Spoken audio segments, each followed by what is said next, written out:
Gusto ko lang i-share sa inyo guys kung paano tayo mag-rewind ng 3-phase motor, no? Na 4 poles, 440 volts kung dito sa Pilipinas, sa Saudi naman ay 380 volts. Ito kasi guys, request to ng mga baguhan, kaya minabuti ko na gawan ulit ng diagram. Kung tutuusin guys, mayroon na ako nito. Kaya lang siguro sa dami na ng video ko, baka natabunan na. So ngayon, ang gagawin natin, i-share ko ulit. Pero bago ang lahat guys, pag-aralan muna natin to kung anong ibig sabihin nitong arrow. Itong arrow guys, nag-determine ito sa polarity ng ating motor para sa magnetism niya. Ang ibig sabihin yan, pag ganun ang arrow natin, ang dito niya ang beginning, dito naman ang ending, no? Yan, kung makikita natin. Ito naman, kung ganito, ito yung ending, ito naman yung beginning. Nag-determine ito sa polarity ng ating coil. Tapos ito namang ABC, itong letters naman, nag-determine din ito sa grupo niya. Ang ibig sabihin, A to A, magkaka-connect together, no? Magkaka-connect together. Ang B naman, magkaka-connect together. Ang C naman, magkaka-connect together. Tapos guys, mayroong dalawang option natin sa pag-connect. Mayroong itong isa ay napaka-easy lang. Ito kasi guys, napaka-easy to kasi sinagregate na natin, no? Sinagregate natin ang lahat ng letter A, letter B, at saka letter C. Hindi katulad dito guys, ay magkasama sila. Pero bago natin gagawin guys, i-check muna natin yung data. Pag baklasin natin itong motor sa loob guys, i-check muna natin yung data. Ito na yung data niya guys. Una natin gagawin, yung size of wire.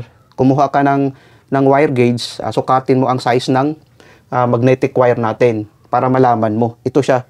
Pag baklasin mo, kunin mo yung size ng wire gamit ng wire gauge. Tapos itong coil span naman, ang ibig sabihin niyan, ano ba ang spanding ng iyong coil? Kung ito by 1:2, 1:3, or 1:5, ganun ang ibig sabihin ng coil span, ang span ng ating coil sa paglagay doon sa slot. Tapos coil group, ilan bang magkagrupo ang coil?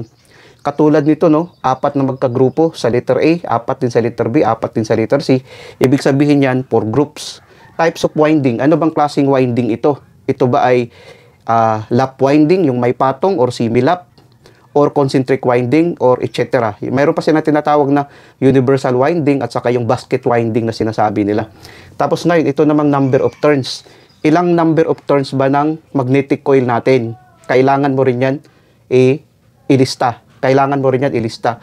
Number of groups. Ilan ba ang groups ng coil natin? So, ang groups natin guys sa coil ay 4-4, no? 4 sa letter A, 4 sa letter B, 4 sa letter C, no? Yun ang number of groups. Number of poles. Ilang poles ba ito? Kung makikita natin guys, ito ay 4 poles. Ito guys ay base na rin sa experience ko. Pero kung mayroon kayong term na gagamitin dito, walang problema yan. Sa totoo lang, hindi naman ako expert sa motor rewind, sa pagmo-motor rewind. Mayroon na akong konting alam. Ang ibig sabihin kasi nitong 4 poles guys, 4 na magkagrupo ang natin, ang coil. Katulad dito, 4 sa letter A, 4 sa letter B, 4 sa letter C. Kaya tinawag siya na 4 poles. Ngayon, pag 2 poles naman, dalawang magkagrupo yun. Dalawa ang magkagrupo dito. Kung 6 poles naman, 6 na magkagrupo. Yun ang ibig sabihin ng 4 poles, base na rin sa aking experience. Baka naman yung iba sasabihin naman mali. Sige, bahala na kayo. Ang sa akin lang, sinishare ko lang dito kung paano natin gagawin na mag-rewind tayo ng motor. Ito naman ang schematic diagram natin, no, na binabasihan natin sa ating connection. Y connection ito. Ito namang number of slots. Titignan mo rin itong motor natin kung ilang number ba ang slots niya. Kung ito by 36 slots or 24 slots. Dito makikita yan sa loob. Number of elements. Ano bang ibig sabihin ng number of elements? Ang number of elements guys, kung ilang elements ba ang ginamit natin sa pagwawire sa ating coil, sa ating magnetic coil. Kung iyan ba ay single elements, yung single lang ba, o dalawa. Dalawang magnetic coil ang ating ginamit. Yun ang ibig sabihin ng number of elements. Connection type. Ano bang connection nito? Delta ba or Y? Yun ang dapat natin i-check guys. Pero kung mayroon pang idadagdag dito, pwede nyo na rin dagdagan kung sakali may kulang man dito. Ngayon guys, sa pagkukonek nito, madali lang. Lagi po nating tatandaan na ang connection sa ating motor rewind, ending, beginning lang. Ending, tapos beginning. Gaya ng sinabi ko, itong arrow niya, ito yung beginning, ito yung ending. Yun ang ibig sabihin yan. Dito na lang tayo mag-umpisa sa pagwawiring para mas madali. Ito ang pattern na ating sundan. Kung makikita natin guys, no, letter A, ilagay mo na kaagad dito ang line 1. Line 1. Tapos ngayon, ang connection niya, no, ending, beginning lang, no. Ito kasi yung beginning ng coil, kung makikita natin yung arrow. Ito kasi dito, guys, ay ano ito? 3, 6, 9, 12. Kung makikita natin, no, line 1, ito na yung line 1 natin. Gaya ng sinabi ko, ending beginning lang, no? I-connect natin dito. Ganun lang natin, guys. Ang kasunod naman yan, ito naman yung ending niya, no? Ending beginning naman dito. I-connect natin. Kung makikita natin dito, ganun lang natin. Ito naman yung ending niya, no? Tapos beginning naman dito. Ganun lang natin, no? Ang kasunod naman yan, dito naman sa 7, no? Ending, beginning naman dito. Ganun lang natin. Lagi po natin tatandaan, guys, sa pagre-rewind, ang connection niya, ending, beginning lang. O, kung makikita natin, isaggregate na natin yan. Kasi lahat ng ending kasi dito, nagkaka-connected together siya. No? Ito kasi yung ending, ang 11, 10, 12. Baka naman mayroong magtatanong, dito sa numbering, bakit hindi sunod-sunod? Mayroong kasi nagtanong na gano'n eh. Ito siya, bakit hindi sunod-sunod? Ito kasi guys, ay sa electrical ito ginagamit itong number na ganito. Hindi ko lang masyadong natatandaan kung ano talagang exact term na ginamit itong number na ganito. Ang number na ganito kasi guys, mayroon siyang intervals of 3. Pag mag-counting ka sa 1, tapos ang kasunod niyan, 1, 2, 3, 4. 4, no? Intervals of 3 lang, 4, 5, 6, 7, 8, 9, 10. Ganun lang, intervals of 3, lalabas ang number na ito. Ang kasunod naman guys, no? Kung titignan natin, ito naman yung line 2 natin. Ito yung line 2 natin, no?